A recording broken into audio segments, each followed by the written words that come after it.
You read the headline, a conflict erupts overseas, global instability rises, and you immediately open a short position on Bitcoin, expecting an imminent market crash. Seconds later, a massive green candle spikes directly through your stop loss. Instantly, your entire position is completely wiped out. Retail traders operate on a predictable reflex, assuming negative news guarantees an immediate market drop. Market makers anticipate this reaction, moving the price in the opposite direction to capture retail liquidity. Before a genuine macroeconomic recession hits the charts, the crypto market is positioning for a trap. The metrics suggest a short squeeze targeting the $80,000 level to liquidate these reactive traders. We are going to look strictly at exchange data to map out where smart money is loading positions while the panicked crowd bleeds out. To survive this cycle, you must look past the emotional headlines and execute with the cold, calculated logic of an institution. Escalating conflicts in the Middle East have triggered a mass sell-off among retail investors. The crowd is positioning for an instant collapse. This dual-axis chart compares Bitcoin's price against the exchange funding rate. The funding rate is a fee paid between traders to keep perpetual futures aligned with the spot price. Negative rates mean short sellers are paying long buyers. We have now seen over 11 consecutive days of negative funding, proving retail has over-accumulated short positions. Look back at December 2022, where 45 days of negative funding preceded a massive bull market. The same pattern repeated in September 2024, followed immediately by a powerful rally. Institutional players have no financial incentive to let the price drop and pay out retail profits when the order book is heavily weighted with shorts. Instead, the market is incentivized to seek maximum pain by engineering an upward price move toward the $77,000 to $80,000 zone. That $80,000 threshold is the precise level where 10x leveraged short sellers have their stop losses concentrated. Once that liquidity is hunted and retail is wiped out, the $80,000 zone becomes a high-reward entry point for a counter-trend short position.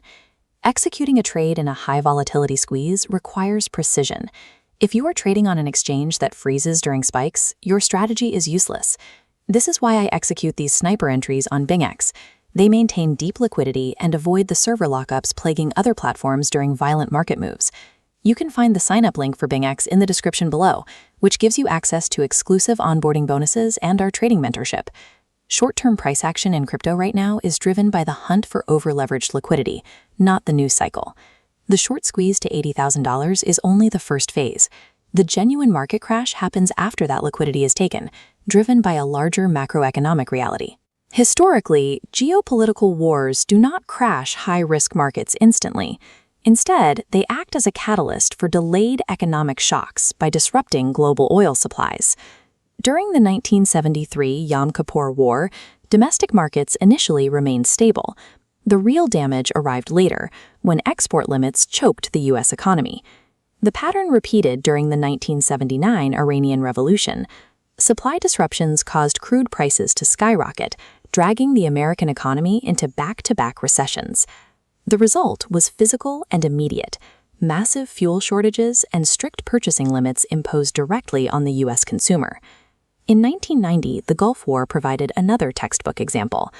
Conflict in the Middle East spiked oil prices, triggering a cascading recession shortly after. Oil prices holding above the $90 to $100 per barrel mark represent a modern shock zone. Sustained oil prices at these levels create a compounding drag on consumer spending and industrial output. Since the 1970s, every instance of oil holding in this shock zone has been followed by a U.S. recession within 24 months. Contrast this with the S&P 500, which has grown for over a year without a standard 20% correction, pricing in absolute perfection in a highly imperfect world. Compounding this is the DXY, the U.S. dollar index. In times of geopolitical fear, the DXY typically strengthens, applying direct downward pressure on high-risk assets like crypto.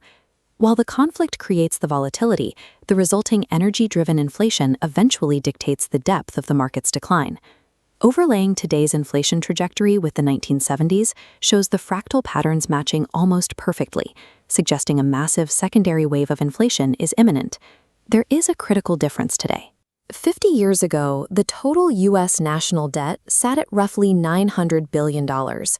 With a lower debt-to-GDP ratio, the Federal Reserve could hike interest rates to 20% to crush inflation without instantly bankrupting the federal government. Today, the U.S. national debt has expanded to $38 trillion, accelerating by over $1 trillion every single year. At this scale, even minor interest rate increases push the cost of servicing that debt into unsustainable territory. The Federal Reserve is trapped. They no longer possess the tools to fight high inflation through rate hikes, meaning they must systematically devalue the dollar to manage the nominal value of their debt. This raises a critical question. Where will global capital hide when the yield on a U.S. Treasury bond can no longer outpace the real inflation of the dollar? This systematic dilution of purchasing power creates a structural incentive for capital to flow into decentralized, fixed-supply assets over the coming years. While the macro foundation is being set, the altcoin market is undergoing capitulation by time. Retail is selling not because of a crash, but because of a total loss of momentum. Sentiment across social media is characterized by exhaustion, low trading volume, and a loss of faith that altcoins will ever run again. Look at Bitcoin dominance, the metric tracking Bitcoin's market cap against the rest of the crypto market. It is currently forming a multi-year double top, tracing a giant M shape. Historically, this structural formation is the definitive precursor to a drop in Bitcoin dominance. When dominance falls, capital rotates into the rest of the market. While retail despairs, on-chain data shows smart money is aggressively draining Ethereum from centralized exchanges. Only 12% of the total Ethereum supply remains on exchanges today, an absolute historical low. Institutional buyers have spent the last multi-year cycle treating the $3,700 to $3,800 range as a zone for massive accumulation. The current stagnation is an intentional smokescreen designed to shake out weak hands before the final accumulation phase is complete. The crypto market is engineered to distort perception, tricking you into buying the local tops and selling out at the moment of peak exhaustion.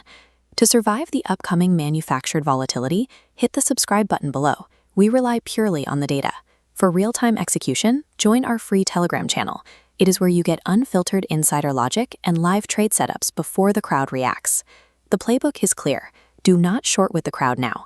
Wait for the retail wipeout at $80,000 and hoard your cash to buy altcoins during the subsequent macro recession dump.